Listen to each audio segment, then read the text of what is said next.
Hi, I'm Sarah from The Upcoming. Such a pleasure to have you here with us in London. Maybe you just begin with a brief introduction to Suncoast. What can people expect when they watch it?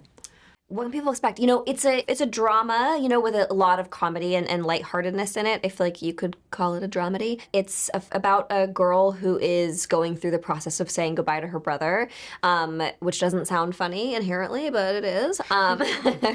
It's a coming of age story, but it's dealing with the sort of more challenging subject matter than the average coming of age story. Super fun, super good vibes. Super fun and super good vibes. That's great. Those are quotable But very things. sad. Yeah. Just I have nothing to give. Yeah, and it's an incredible coming of age story, but like some of the best of them, like Lady Bird, Juno, it's got a very particular tone and look and feel to it, and even though it's dealing with, as you say, some really heavy issues and facing this kind of adversity, it's with humour and irreverence all along the way. And I know it's, a semi-autobiographical story for you. What compelled you to want to tell your story, and kind of which elements did you want to bring to screen? Yeah, I think that I'm obsessed with myself. And I'm a narcissist. yeah, I think my narcissism really helped. No, I think that I've always found human beings fascinating. I think I'm the human being I know the most, so I tend to tell these stories about what happened in my life. I also just have had these sort of randomly odd things occur in my life. One of them being that, my brother was in the same hospice facility as Terry Schiavo in 2005. And so I've always wanted to tell that story, because whenever I would just verbally tell someone that, they're like, what? Like, what? So I knew I wanted to talk about it. And I think I have been sort of obsessed with grief for a long time, because I've gone through so many different kinds of loss. But I also find, really sad, heavy things to be very funny. So, it was sort of all of those things that culminated in me wanting to tell this particular story in this particular way. And for you, taking on this role as Doris, when it's a story that is so personal to someone, where do you kind of begin? And maybe particularly getting into this era, which, you're so young, you wouldn't have grown up in that time.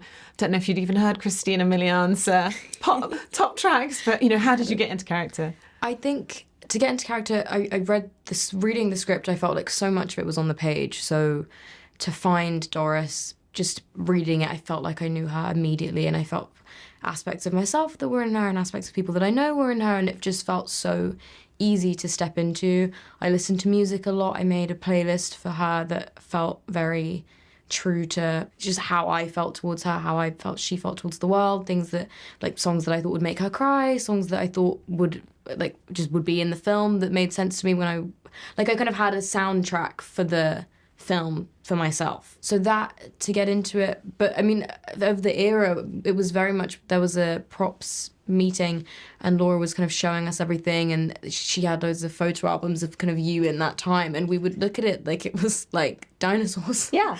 Like we were just like, what is this? Yeah. What are your eyebrows? Like we were just like, Where are they? obsessed with what was going on, and the phones and everything. We were, for all of us kids, it was so kind of... And they like, all just the kids, before... speaking of eyebrows, all the kids were like, you don't want us to do the early aughts eyebrows, do you? And I was like, no, you don't have to. I remember when they said that to me first time when I went in, they were like, we won't actually do it, we'll just like thin them out with like concealer. And I was like, will you? Don't touch my eyebrows. Like, yeah. really? And then when you said we didn't have to do that, I was like, oh my God. I still wanted the movie to be watchable. I feel like those eyebrows are hard to look at. And just maybe to say a few words, having people like Woody Harrelson and Laura Linney on board. And I think maybe they also add to this general feeling, there aren't any good or bad guys in this film. And there's, even the relationship so difficult with Christine, at times there's a charisma, there's, she has her own hero moments. What was it like having them on set? Oh my God. I was I was intimidated to work with them. I think after meeting them, it got easier. After working with them, it got easier. But it was more the idea of them in my head. I was like, I'm going to direct these legends. And so it was overwhelming. But then I think they're so grounded and kind, and they made it so easy, and they had a way of sort of giving me guidance while also letting me direct the film, and that I think I don't know how they were able to do that. I never felt like condescended to, but I also felt like I was learning, yeah, I mean, they were just They're also amazing. such inherently lovable people that even playing characters where there's aspects of them that can be divisive and, you know, can very much be unlikable to some, you still can completely see the humanity in both of them because they're just so brilliant at what they do. And they're good people in their core, and it comes out in the character, which is what we needed for every character in this movie. And so in meeting people, it's like sussing out, like, is their soul shining through? Is their goodness shining through? And with Laura and Woody,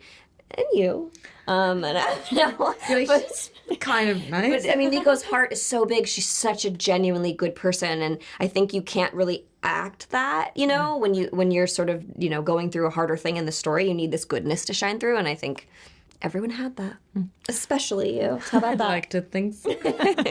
I'm sorry I'm out of time, but thank you so much for sharing all that with Thank me. you so much. Congratulations on the film. So moving, so funny, so brilliant. Thanks Tell so much. everyone you know. Thank you will. so much. Thank you. Thank you.